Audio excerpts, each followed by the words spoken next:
सहारा enterprises तुमच्या स्वप्नातली गाडी आता कमी किमतीत. इचलकरंजी शहरालगत असलेल्या कबनूर चंदूर रोडवर कोन्नूर पार्कमधल्या सहारा एंटरप्राइजेस इथं पश्चिम महाराष्ट्रातली विविध बँका आणि फायनान्स कंपन्यांनी जप्त केलेल्या जुन्या दुचाकी आणि चारचाकी गाड्यांची विक्री केली जाते. शोरूम किमतीपेक्षा 25 ते 50% कमी दरात, उत्तम स्थितीत आणि संपूर्ण कागदपत्रांसह त्वरित डिलिव्हरी.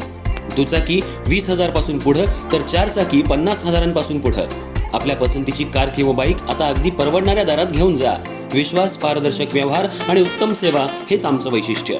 पत्ता Konnur park, Kabnur Chandur road, Ichalkaranji. Proprietor Rajubhai Ajgar. संपर्क 8055810910 आणि 9860785786. सहारा एंटरप्राइजेस, दर्जा, विश्वास आणि बचत यांचं परिपूर्ण ठिकाण.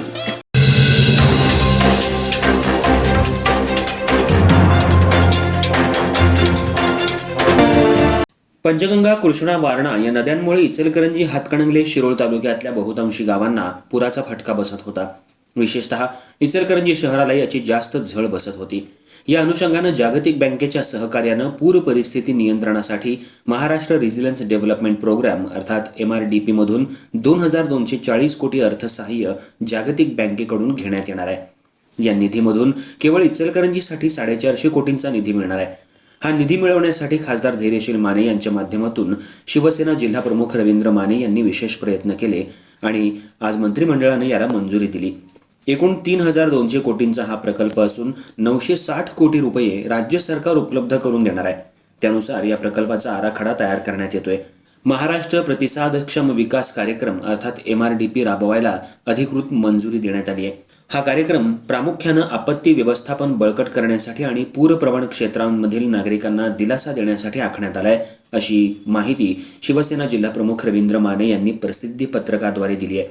यात पुढे म्हटलंय की मंत्रिमंडळाच्या झालेल्या निर्णयात महत्त्वाची बाब म्हणजे आपत्ती व्यवस्थापनात खासगी भांडवलाच्या मदतीनं वित्तपुरवठा उभारला जाणार आहे.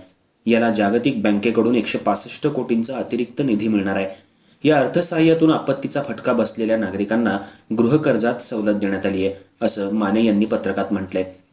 सूक्ष्म, लघु आणि मध्यम उद्योजकांसाठी कर्जासाठी सवलत आणि विशेष विमा सुरक्षा उपलब्ध करून दिलं जाणार आहे. कृष्णा नदीच्या खोऱ्यातील पुराचा धोका कमी करण्यासाठी प्रतिबंधक आराखडे तयार केले जातील. कोल्हापूर, सांगली आणि इचलकरंजी यांसारख्या शहरामध्ये पुराच्या पाण्याचा वेगानं निचरा व्हावा यासाठी मास्टर प्लॅन आणि उपाययोजना राबवल्या जाणार आहेत. या निर्णयामुळे हवामान बदलामुळे उद्भवणाऱ्या धोक्यांना तोंड देण्यासाठी राज्याची क्षमता वाढली जाणार असून नागरिकांना आपत्कालीन स्थितीत दिलासा मिळणार आहे, असं माने यांनी पत्रकात म्हटलंय. उपमुख्यमंत्री एकनाथ शिंदे दूरदृष्टी असलेले नेते आहेत. इचलकरंजी शहरातल्या पंचगंगा काठावरील बहुतांशी भाग पुराच्या वेढ्यात अडकलेला असतो. यासाठी खासदार धैर्यशील माने यांच्या माध्यमातून एकनाथ शिंदे यांच्याकडे पाठपुरावा केल्यामुळे 450 कोटी रुपये केवळ इचलकरंजीसाठी मिळणार आहेत.